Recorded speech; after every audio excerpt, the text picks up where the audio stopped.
I am Dr. Charles Apoki. All lives are equal before God, but they are not equal before man. All lives are equal before the law, but that's ideally, and there's no ideal situation in reality. In reality, every person is not equal before the law. The earlier these things sink into your head, the better for you. I learned to face reality very early, particularly in third world nations. Even in developed societies, the number of black people unjustly jailed in the United States, even executed for crimes they did not commit just because of their color, until DNA analysis came, was enormous. And so the likelihood of your being treated unfairly as a black man in the United States is very high. In some other European countries, very high. The likelihood of being maltreated in Nigeria as a poor man, very, very high. There are some tribes you come from in this country, you are disposable. There are some tribes you come from in this country, their cows are more sacred than you, the human being. A video was sent to me. A retired rear admiral, herdsman, went into his farm, eating the crops that he had prepared to harvest a few months later. That's after the Christmas festivity. Because he dared to confront them, a retired rear admiral, they macheted his head in several places and fled. Most likely, nothing will happen to those people. Nothing. If the rear admiral had buyed one of those headsmen, or even a cow, they will come for him.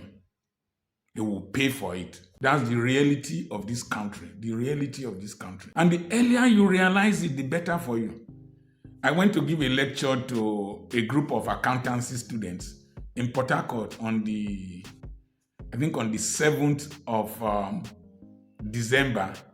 And I told them, I am not leaving this country. This is the place where I have done well and I owe this country. But my children do not owe this country. And so I can't compel them to stay in this country. There are places where they will be treated more decently as a citizen than in their own country, the country of their father's birth. Those of you criticizing Kemi Badenoch, would she have been able to rise to the level of the ruling party if she were to be in Nigeria? No, don't deceive yourself. Who will give her the chance? She most likely will be serving drinks. Mo Ibrahim, the owner of Orascom Telecom, said that if Barack Obama had grown up in Kenya, that he would have ended up as a bus driver or bus conductor. So this nation, I will get to a point. Some lives are more valuable than others. I saw a governor.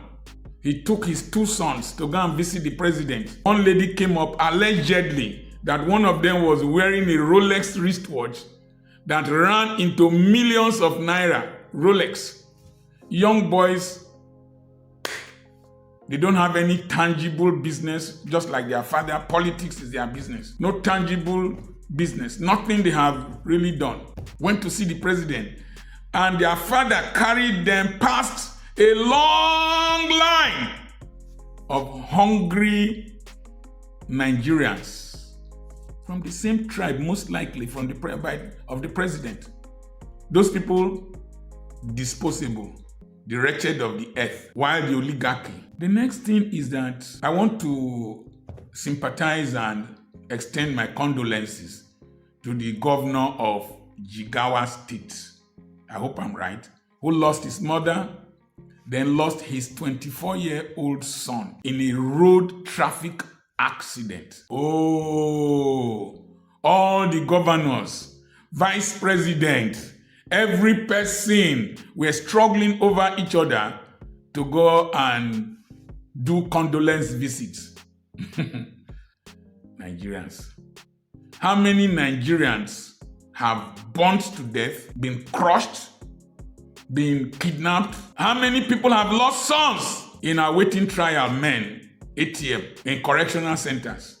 Unjustly. How many sons have been shot dead in the north? How many sons have been kidnapped? How many daughters have been kidnapped? How many people have, the young girl, burnt to death, Deborah, burnt to death in one of the states?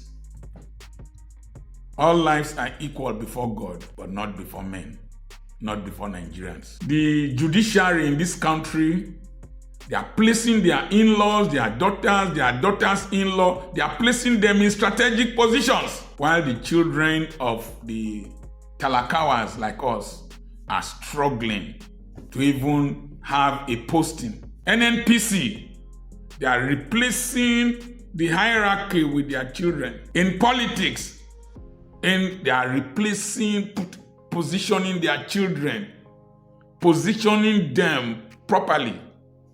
Then you come and attack somebody like me. Tell me my life is on the line. Your own life, which line is there? You are disposable too. Disposable.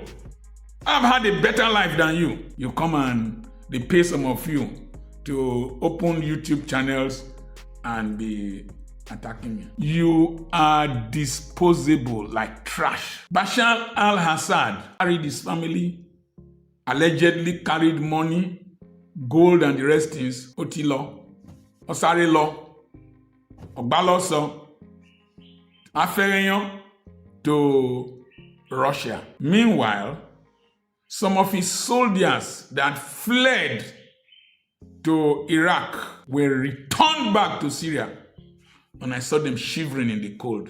The Russians in Syria, some of them have not been able to leave. Some of the foot soldiers of Assad were hunted down by the people. Those ones disposable. It's like that everywhere. Where is Lai Mohammed? Where is the media aid to Buhari? Disposable. The wretched of the earth. Disposable. Now, an egalitarian society, a just society, a society where social justice is practiced, is a system where the leadership is disposable by the followership. Look at South Korea. The man wanted to put martial law. They flung him out.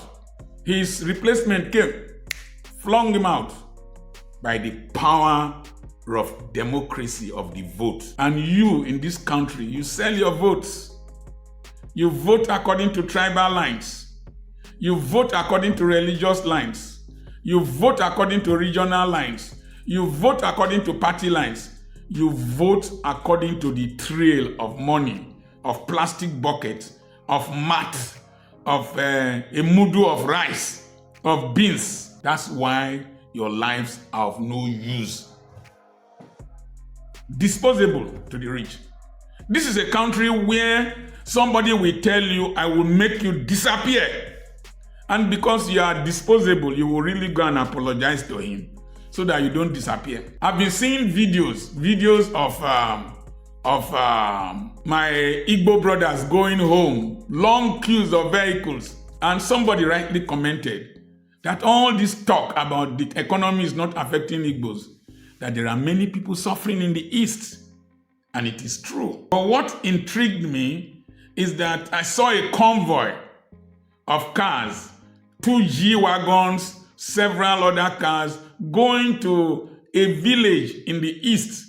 And there were up to 4 to 5 to 6 Hilux trucks filled with soldiers protecting one man and his family. Meanwhile, all throughout the year, people are being gunned down in the East. Those ones gunned down, they are disposable. But these ones, they are not. I was walking in Germiston in South Africa, and there was a sign on one of the gates. Armed guards will appear in 10 minutes. The wall, the fence has a sensor.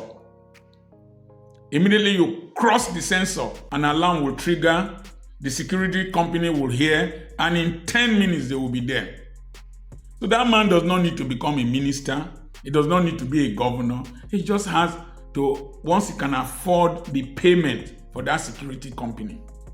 So, what do you need to do? Add value to your life. Add value to your life. Add value to your life. The little opportunities that this so-called elites, my wicked generation, allow you to have, use them very well. I've seen people who left public schools, read medicine,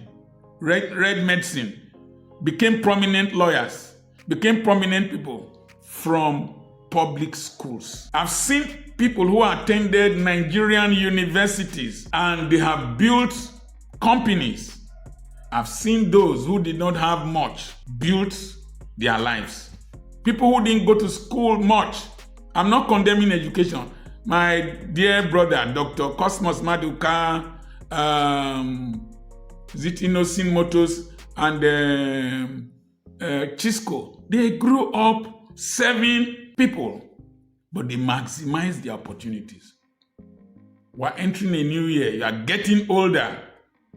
Getting older, you come to Facebook, to YouTube, you start attacking people who talk about your church and your denomination. You go catch coffee. There's something called coffee in Yoruba language. Every person is strategizing their family members, giving them priority. And you can't blame them. They started those denominations. They labored. They sacrificed. You, if you be mumu, no plan for your own life, you will start complaining in future. One key thing you must take from this message: add value to your life. The next thing is add value to your vote. It is a democratic system that can uproot this disparity of the iron law of the oligarchy. Yes, will your vote count? Yes. Who are those who rig the elections? NYSC members, security agents, thugs. Who are those that falsify the results? The workers in the Electoral Commission, and most of them, if they don't end up in any political office, they are disposable. They are disposable. And the funny thing is that Nigeria has a way of catching up with all of us. Catches up with all of us. It's a painful thing. I heard that one of them is sick now, allegedly sick. He's not in this country. He will go overseas, because if you rig the elections, you bring incompetent people, the health sector will deteriorate. And so it catches up with all of us. Let's learn, let's try and build a society where every life matters and is of equal value. At least let's get close to it. I remain Dr. Charles Apoki, the area grandfather.